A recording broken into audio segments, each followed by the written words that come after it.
നടി Shweta മേനോനെതിരായി Ernakulam central police ഒരു case register ചെയ്തിരിക്കുന്നു. ഇത് മാർട്ടിൻ മേനാച്ചേരിൽ എന്നയാളാണ് അതിൻ്റെ വാദി. ശ്വേതാ മേനോനെതിരായി നാളുകൾക്ക് മുമ്പ് അയാൾ സെൻട്രൽ പോലീസ് സ്റ്റേഷനിൽ ഒരു കേസ് കൊടുത്തിരുന്നു. അത് അവർ കേസ് രജിസ്റ്റർ ചെയ്തില്ല. പിന്നീട് കമ്മീഷണർക്ക് കൊടുത്ത് രജിസ്റ്റർ ചെയ്തില്ല. അതിനുശേഷം കോടതി കൊടുത്തു. കോടതി കൊടുത്തത് ഇപ്പോൾ ഒരു ഡയറക്ഷൻ വന്നു സെൻട്രൽ പോലീസ് സ്റ്റേഷൻ കേസ് എടുക്കാനായിട്ട്.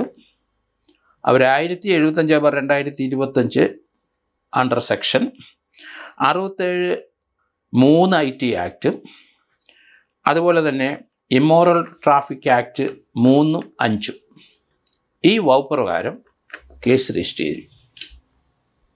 വലിയ വാർത്തയായി. നടി ശ്വേതാ മേനോനെതിരായി ഇപ്പോൾ അമ്മയുടെ ഇലക്ഷൻ നടക്കുന്ന സമയത്താണ്. അതുകൊണ്ടാണ് മനഃപൂർവ്വം ഈ കേസ് കൊടുത്തതെന്നുള്ള വാദഗതികളൊക്കെ വരുന്നത്. അത് വെറുതെയാണ്. അതിലൊരു ശരിയുമില്ല. കാരണം നേരത്തെ മുതൽ കൊടുത്തതാണ് മാർട്ടിൻ മേനാച്ചേരി. അത് പോലീസ് കേസ് രജിസ്റ്റർ ചെയ്യാതെ വന്നു, കമ്മീഷൻ കൊടുത്തു. അപ്പോൾ അതിനുള്ള കാലതാമസം വന്ന് ഇപ്പോഴാണ് കോടതിയിൽ കൊടുത്തിട്ട് അതിൻ്റെ ഓരോ പ്രോസസ്സ് ഉണ്ട്. പോലീസ് സ്റ്റേഷനിൽ കൊടുത്ത് കേസ് രജിസ്റ്റർ ചെയ്തില്ലെങ്കിൽ പിന്നെ നമ്മൾക്ക് ക്രിമിനൽ നടപടിക്രമം പറയുന്നത് SHOയ്ക്ക് കൊടുത്തിട്ട് നടപടിയില്ലെങ്കിൽ അവിടുത്തെ DYSPക്കോ ഒന്നുമല്ല, SP തന്നെ കൊടുക്കണം. ഒരു ജില്ലയുടെ ചാർജുള്ള മേലധികാരി കൊടുത്താൽ അദ്ദേഹം ആ കേസ് രജിസ്റ്റർ ചെയ്ത് അന്വേഷണം അദ്ദേഹം തന്നെ നടത്തണം എന്നാണ് പറഞ്ഞിരിക്കുന്നത്. അപ്പോൾ ഈ കേസിൽ അതുണ്ടായില്ല. പിന്നീട് കോടതി കൊടുത്തു. അങ്ങനെ കോടതിയിൽ കംപ്ലയിൻറ്റ് ഫയൽ ചെയ്തു. കോടതിയിൽ നിന്ന് ഒരു ഡയറക്ഷൻ വാങ്ങിച്ചു പോലീസ് സ്റ്റേഷനിലേക്ക് ഒരു കേസ് രജിസ്റ്റർ ചെയ്യാൻ. അങ്ങനെയാണ് ആ കേസ് രജിസ്റ്റർ ചെയ്തിരിക്കുന്നത്. അതിൻ്റെ വകുപ്പുകൾ IT ആക്ട് 67(3) എന്ന് പറയുമ്പം അതിന് 5 വർഷം മുതൽ 10 വർഷം വരെ ശിക്ഷ കിട്ടുന്നതാണ്. ആ സെക്ഷൻ അല്പം കട്ടിയാണ്. അത് സൂക്ഷിക്കണം ശ്വേതാ മേനോൻ. കാരണം ഒബ്സീനായിട്ട് ലാസ്സീവിയസ് സെക്ഷൽ ഇൻട്രസ്റ്റ് കാണിച്ചാൽ, അത് ഇലക്ട്രോണിക് ഫോമിൽ കൂടെ കാണിച്ചാൽ കുറ്റകരം തന്നെ.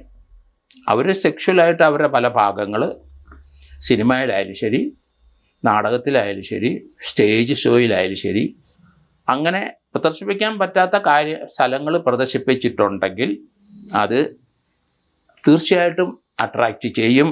IT ആക്ട് 67(3) 5 വർഷം മുതൽ 10 വർഷം വരെ. അത് ഡിജിറ്റൽ എവിഡൻസ് വഴി, സാക്ഷിയൊന്നും വേണ്ട. കാരണം ഡിജിറ്റൽ എവിഡൻസ് ഇതിൻ്റെ കൂടെ മാർട്ടിൻ മേനാച്ചേരി ഹാജരാക്കിയിട്ടുണ്ട് എന്ന് ഞാൻ കരുതുന്നു. ഇല്ലെങ്കിൽ പോലീസിന് അത് കണ്ടെടുക്കാവുന്നതേ ഉള്ളൂ. അപ്പോൾ നമ്മൾ പല ആൾക്കാർക്കും അതറിയില്ല. സ്റ്റേജുകളിലൊക്കെ വളരെ സെക്ഷലായിട്ടുള്ള പ്രദർശനങ്ങൾ അല്ലെങ്കിൽ ആ രീതിയിലുള്ള നടനം, ആട്ടം, പാട്ട് ഇതെല്ലാം നമ്മൾ കാണുന്നുണ്ട്. അത് എല്ലാവരും ആസ്വദിക്കുന്നുമുണ്ട്. പക്ഷേ അത് അങ്ങനെ പ്രദർശിപ്പിക്കാൻ പാടില്ല. IT ആക്ട് പ്രകാരം ഇന്ത്യയുടെ സംസ്കാരം അനുസരിച്ച് IT ആക്ട് 67(3) കൃത്യം പറഞ്ഞ് ഡിജിറ്റലായിട്ട് ഇത് പ്രദർശിപ്പിച്ചാൽ കുറ്റകരമാണ്. മിനിമം 5 അല്ലെങ്കിൽ 10 വർഷം വരെ തടവ്. അപ്പോൾ ആ സെക്ഷൻ അട്രാക്റ്റ് ചെയ്യാനാണ് സാധ്യതയെന്നാണ് ഞാൻ കരുതുന്നത്. അതുപോലെ തന്നെ അടുത്തത് കൊടുത്തിട്ടുണ്ട് ഇമ്മോറൽ ട്രാഫിക് ആക്ട് സെക്ഷൻ 3, 5. അത് ഇവർ എവിടെയെങ്കിലും ഒരു ബ്രോത്തൽ ഹൗസ് നടത്തുകയോ അങ്ങനെയുള്ള സ്ത്രീകളുമായിട്ട് എവിടെയെങ്കിലും താമസിക്കുകയോ അങ്ങനെയൊക്കെ ചെയ്തു കഴിഞ്ഞാൽ അത് 3 വർഷം മുതൽ 7 വർഷം വരെ പണിഷ്മെൻറ്റ് കിട്ടുന്ന വകുപ്പാണ്. ഇമ്മോറൽ ട്രാഫിക് ആക്ട് 1956 സെക്ഷൻ 3 പ്രകാരം അത് ഒരു ബ്രോത്തൽ ഹൗസ് ഉണ്ടാകുക, അല്ലെങ്കിൽ സ്ത്രീകളെ, കുട്ടികളെ അവരെ ഒന്നിച്ച് താമസിക്കുക, അത് അവിടെ പല ആണുങ്ങൾക്ക് വന്നു പോകാനുള്ള സൗകര്യം ചെയ്ത് കൊടുക്കുക, അത് സെക്ഷൻ 3 പ്രകാരം കുറ്റകരമാണ്. അതുപോലെ അങ്ങനെ ഒരു താമസിക്കാനും സ്ത്രീകൾക്ക് വരാനും പോകാനും ഒന്നിച്ച് താമസിക്കാനും ഒക്കെ ഉള്ളൊരു വീട് വാടകയ്ക്ക് എടുത്ത് കൊടുക്കുക, അതിൻ്റെ ഉടമസ്ഥയാകുക, അല്ലെ തൻ്റെ വീട്ടിൽ നടത്തുക, സെക്ഷൻ 5. ഇതൊക്കെ സർവ്വസാധാരണമായി കേരളത്തിലാണെങ്കിലും ആരും ഇതിൻ്റെ പുറകെ ഒരു പ്രോസിക്യൂഷൻ കേസെടുക്കാൻ നടക്കാത്തത് കൊണ്ടാണ് നമുക്ക് ഈ നിയമത്തെപ്പറ്റി അറിവില്ലായ്മ വരുന്നത്. ഏതായാലും മേനാച്ചേരിയിലെ മാർട്ടിൻ കൊടുത്തിരിക്കുന്ന ആ 2 വകുപ്പുകളും അത് കൃത്യ വകുപ്പുകളാണ്. അത് ആ രീതിയിലുള്ള ഡിജിറ്റൽ എവിഡൻസ് കിട്ടാം.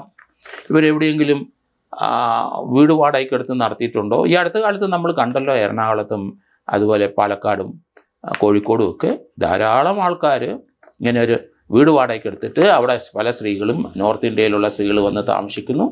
അവിടെ ഇതുപോലുള്ള പ്രോസ്റ്റിറ്റ്യൂഷൻ നടത്തുന്നതിന് സൗകര്യം ചെയ്തു കൊടുക്കുന്നു. നമ്മൾ വീട് വാടകയ്ക്ക് കൊടുത്താലും ശരി, ആ വാടകയിൽ ഈ രീതിയിലുള്ള പ്രവർത്തനമാണ് വാടകയ്ക്ക് എടുത്തവർ ചെയ്താലും ശരി, ഉടമസ്ഥനും പ്രതിയാകും. അതിന് യാതൊരു സംശയമില്ല. അങ്ങനെയുള്ളവർക്ക് കൊടുക്കാൻ പാടില്ല. അത് ഞാൻ അറിഞ്ഞില്ല എന്ന് പറഞ്ഞിട്ട് കാര്യമില്ല. അവിടെ പോയി അന്വേഷിക്കേണ്ട ബാധ്യത ആ കെട്ടിടത്തിൻ്റെ ഉടമസ്ഥനുണ്ട്. നിയമവിരുദ്ധമായ പ്രവർത്തനങ്ങൾ നമ്മുടെ സ്വന്തം കെട്ടിടത്തിൽ വാടകയ്ക്ക് കൊടുത്തവർ നടത്തിയാലും വാടകക്കാരൻ, കാരണം അത് നോക്കിയേ കൊടുക്കാൻ പാടുള്ളൂ, എനിക്ക് അറിഞ്ഞുകൂടാ എന്ന് പറഞ്ഞില്ല. അത് ഇടയ്ക്ക് അവിടെ പോയി വാച്ച് ചെയ്യണമല്ലോ. തൻ്റെ കെട്ടിടമല്ലേ, തൻ്റെ വസതിയല്ലേ, അവിടെയല്ലേ ഈ ഇല്ലീഗൽ ആക്ടിവിറ്റി നടക്കുന്നത്. അതുകൊണ്ട് അതിന് ഉടമസ്ഥൻ ബാധ്യസ്ഥരാണ്. അവിടെ പോയി കൊടുത്തിട്ട് അങ്ങ് പോയാൽ ഒക്കില്ല, അല്ലെങ്കിൽ ആരെങ്കിലും ഏൽപ്പിക്കണം. അവിടെ എന്താണ് നടക്കുന്നത്, ഏതായി നിയമവിരുദ്ധമായ ആക്ടിവിറ്റി നടന്നിട്ടുണ്ടെങ്കിൽ കെട്ടിടത്തിൻ്റെ ഉടമസ്ഥൻ, വാടകയ്ക്ക് എടുത്തവർ നടത്തിയാലും കെട്ടിടത്തിൻ്റെ ഉടമസ്ഥൻ അയാൾ ലയബിളാണ്.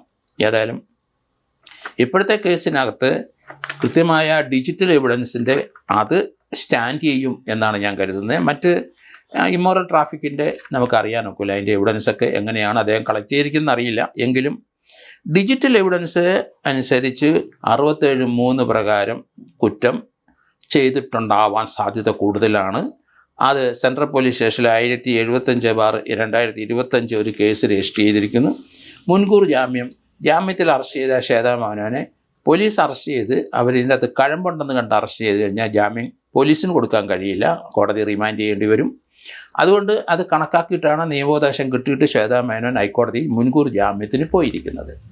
മുൻകൂർ ജാമ്യത്തിന് പോയാലും മുൻകൂർ ജാമ്യം ലഭിക്കാനുള്ള സാധ്യത വളരെ കുറവാണ്. എങ്കിലും പോലീസിന് മുമ്പിൽ സറണ്ടർ ചെയ്യാൻ കോടതിക്ക് പറയേണ്ടി വരും. ഇതിനകത്ത് കഴമ്പുണ്ടോ ഇല്ലയോ എന്ന് അവിടുത്തെ അന്വേഷണ ഉദ്യോഗസ്ഥൻ അന്വേഷിക്കും. അന്വേഷിച്ചിട്ടായിരിക്കും ഇവരെ വിളിക്കുന്നത്. ഏതായാലും ശ്വേതാ മേനോനെ വിളിച്ച് സ്റ്റേറ്റ്മെൻറ്റ് ആദ്യം റെക്കോർഡ് ചെയ്യും. അവർ നിഷേധിക്കുന്നെങ്കിൽ പിന്നീട് പോലീസ് അതിൻ്റെ എവിഡൻസിലേക്ക് നോക്കും.